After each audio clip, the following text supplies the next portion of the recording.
Hello, welcome to my channel. My name is Chelsea. I am a stay-at-home mom. I have a son who is 14 months old. His name is Sebastian. He is currently napping, so I'm able to actually record this video. I wanted to document this process, as you can tell by the title, of my husband and I trying to conceive baby number 2, and also I would like to do weekly pregnancy updates. So I'm currently 5 weeks pregnant, and I wanted to share with you what I've been experiencing, some of the first signs of pregnancy, the testing process, and all of that.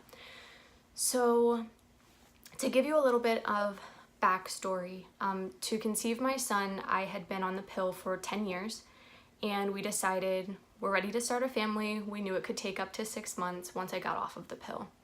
So the first month,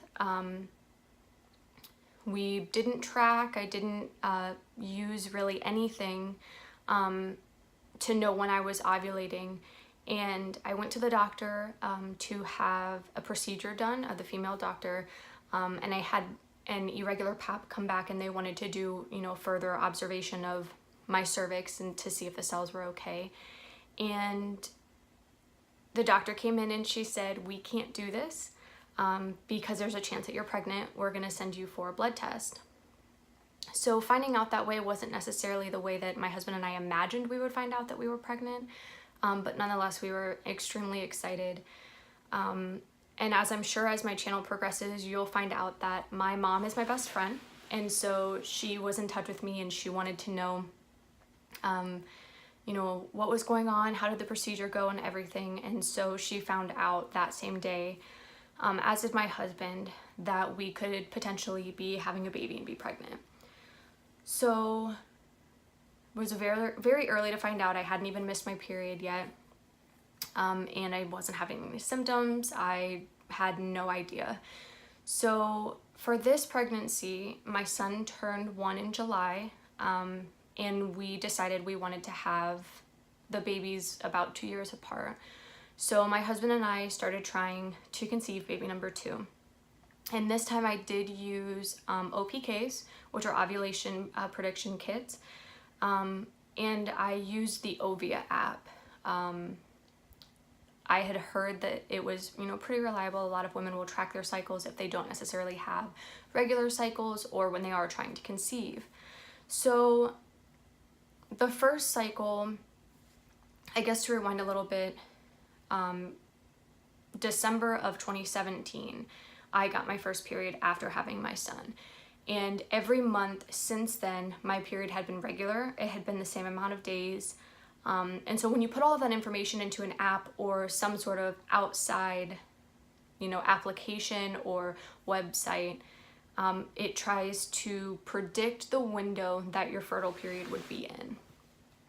And so generally your cycle starts on day 1 when you start your period. And so normal women ovulate on day 12, day 13, or day 14 of their cycle. And then that's 2 weeks prior to their period, and you'll either have a missed period or you'll get your period and realize that, you weren't successful in trying to conceive. So our first month trying to conceive was July 2018 for our second child. And we were going away to Disney World. We live in Florida, so we were going to Disney World for Sebastian's first birthday with some family. And I hadn't gotten my period. It was a few days late, which was a very, very rare. And that month we had done the baby dance every day that the Ovia app said that I was fertile. I think that I tested for ovulation that month, but I was still kind of new to it because, like I said, the first time that we tried to conceive with Sebastian, it happened so fast that I didn't have knowledge of ovulation tests and checking for the basal temperature, and there was just so many things that I didn't know about when trying to conceive. So the first month, I was a couple days late while we were in Orlando. I did end up getting my period. And needless to say, I was a little disappointed. The first time we didn't expect to get pregnant that fast, and we weren't even really trying. So to get pregnant the first time so quickly and then miss the first month, it was kind of like, okay, well, it's the first month, then we'll just try again. So getting my period means, you know, we're even closer to being able to start trying again for month 2. So month 2, we did the baby dance every day during my fertile window, and I finally did start tracking with the OPKs, and I got, they were just the cheapy strips, and I got peak on August 13th and 14th, I believe. And so we made sure to have the baby dance, you know, happen those 2 days, and 2 weeks later, I got my period. What I realized in that moment was that either something was happening with me, or I wasn't actually ovulating when this Ovia app said. So I actually have a girlfriend who is pregnant, and she would always recommend to me to buy the Clear Blue digital ovulation test, and I thought, that's ridiculous. It's $40. We're only the 3rd month in. Do I really need to spend that money? The more I thought about it, the more I was like, yeah, I really do want to spend that money. I want to get pregnant, and this is our time, like, we're ready, and I really want it to happen. So with the Clear Blue ovulation tests, you test every morning, first thing in the morning, which is different than regular OPKs. Generally, they recommend that you test later in the day to actually figure out when your peak would happen or when you would be ovulating. But this tests a lot like a pregnancy test, where you do it first thing in the morning. So it will have a open circle if it is a low fertility chance, and you continue to test every day, and it tells you based on the length of your cycle what day you need to start testing.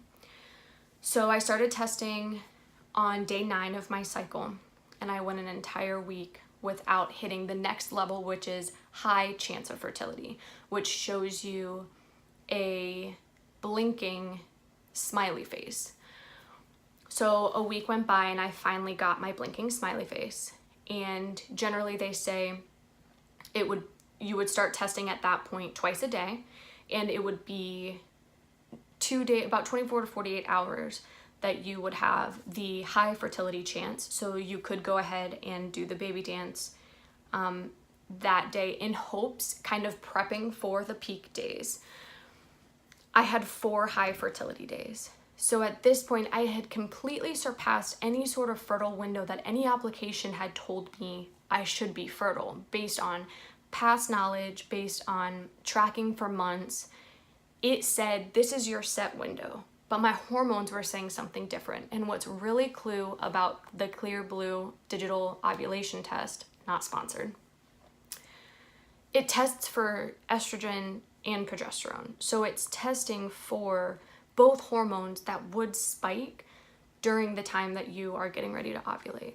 So that's when that high chance starts to rise. And so I tested twice a day for 4 days and still got high fertility.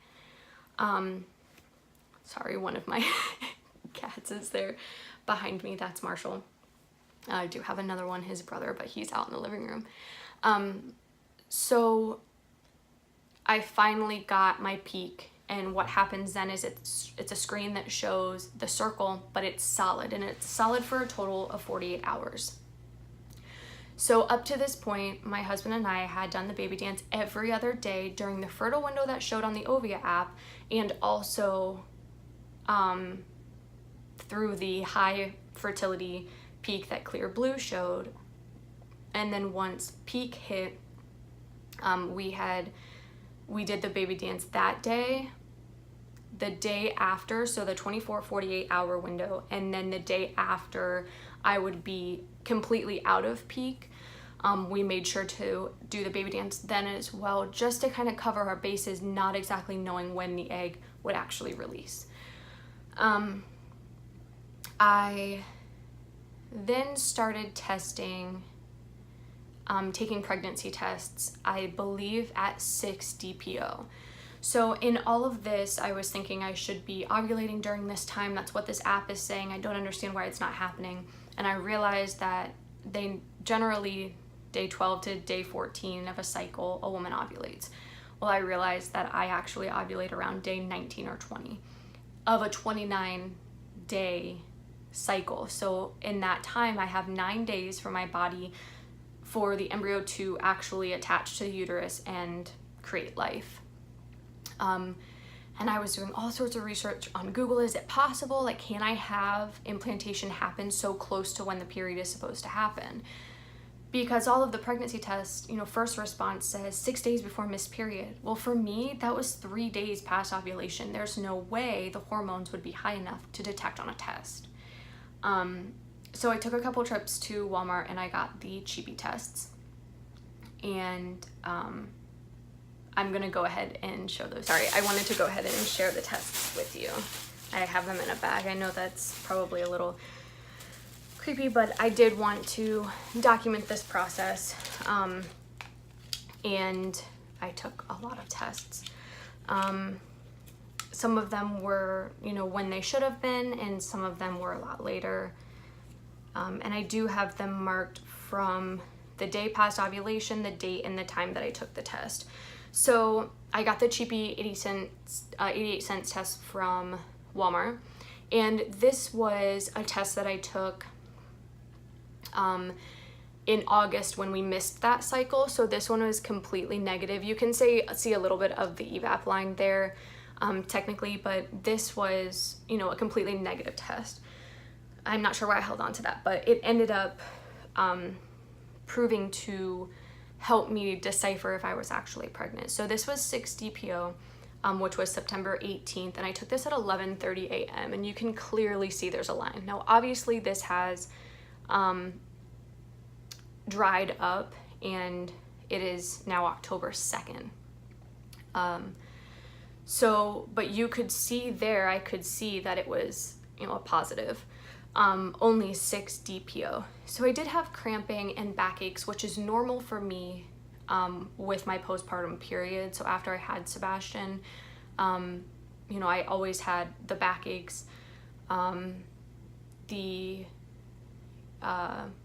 cramping, a little bit of moodiness, a little bit of emotional. So I was experiencing all of that, and apparently it was implantation, but this was also 3 days before I was supposed to have my period.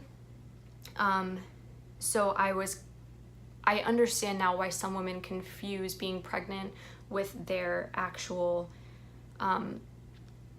period symptoms, because they're very similar and they happen around the same time of the month. So that was 6 DPO. I then took a test, 7 DPO, and it was a little bit fainter around the same time of day, 12 p.m., so that's 7 DPO. Then 8 DPO, I did take a test. It was at 3 p.m. I was supposed to get my period the next day. I wasn't really experiencing, any sort of symptoms or anything like that.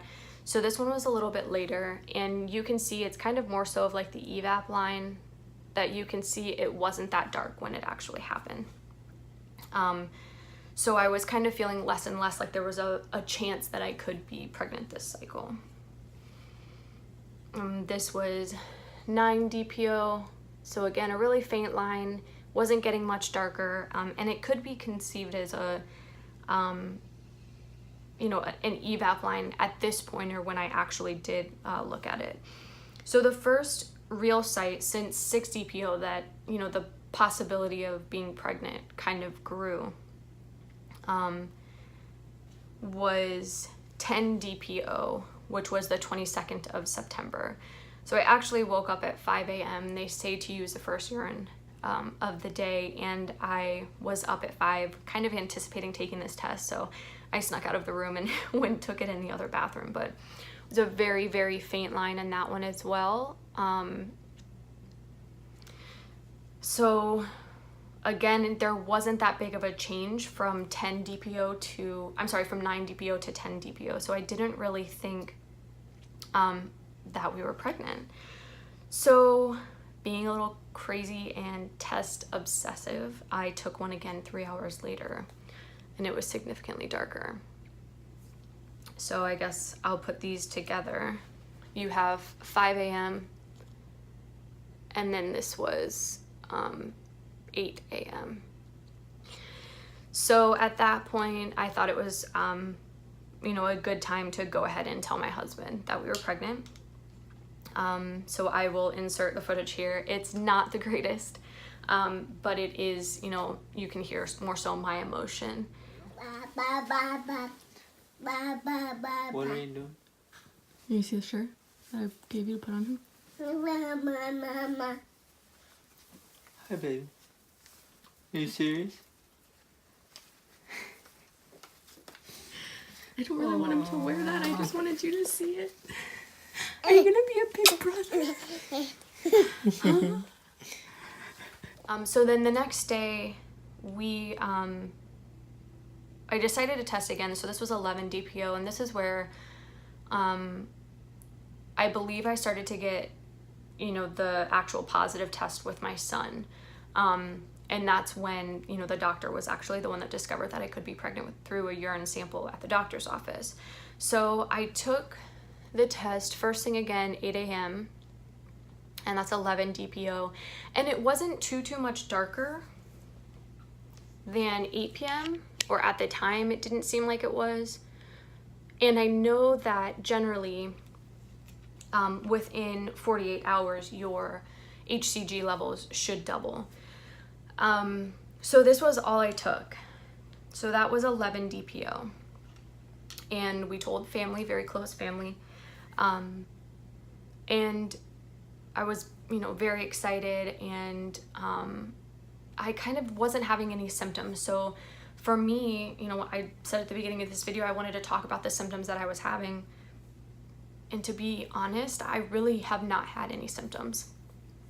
I did have a little bit of dizziness. I do still nurse my son twice a day.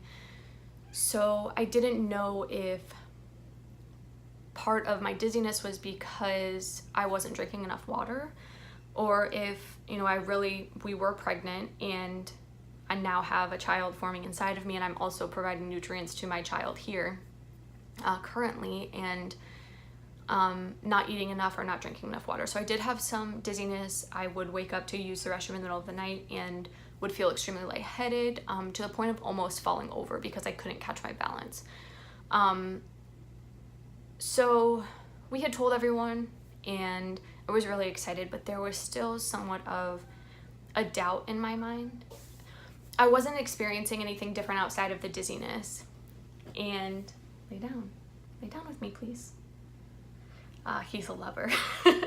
So he will be all over these tests that are laid out. Nothing had changed outside of feeling dizzy and maybe a little bit hungrier.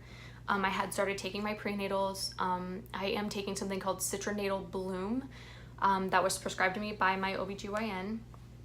And for that, it does have somewhat of a stool softener. So any sort of constipation that you normally would see at the beginning of pregnancy, I wasn't experiencing because I was taking these prenatals.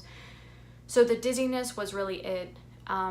So a week later, which was this past Saturday, so I would have been 18 DPO, I decided to, so I hadn't tested since 11 DPO, so at 18 DPO, we finally decided to go ahead and get a first response, both digital and just the regular early response pregnancy test. Hi, honey. So I'm gonna go ahead and insert the footage here. I did record as they came across.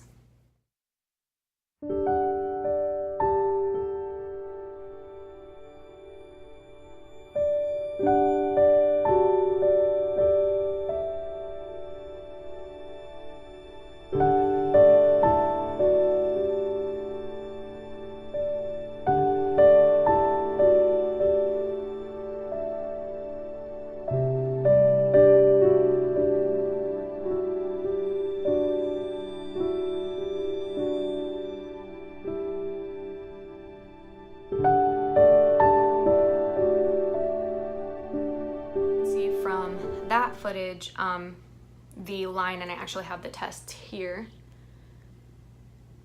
So my test line is a lot darker than their control line, which made me feel really good about the level of HCG.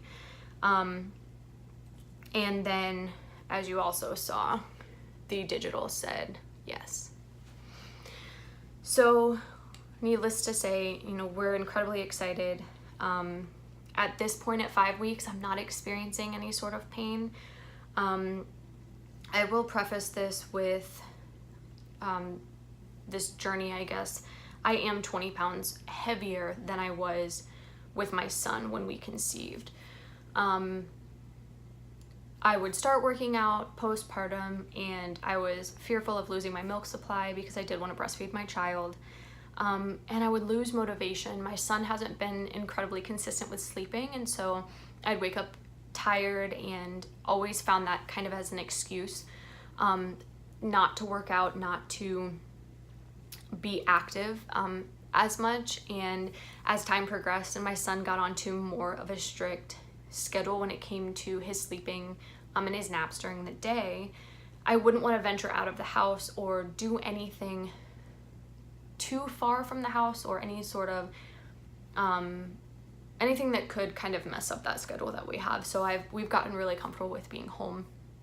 And now that we found out that I am pregnant with baby number 2, I am going on walks with him, hence the wet hair and no makeup. We're going on walks in the morning before his nap, because now he is down to 1 nap. And yeah, so thank you for watching my first video on trying to conceive baby number 2 and my 5-week update. Go ahead and subscribe, like, and make sure to turn on your notification bells if you want to see more video like this, and actually follow me on this journey. I'm sad that I didn't do this with Sebastian, but I'm excited for starting this channel and for it being, you know, my pregnancy updates. And I will throw in other videos here and there, probably vlogs and stuff like that. So comment below some things that you'd like to see, and thank you so much for watching. Bye.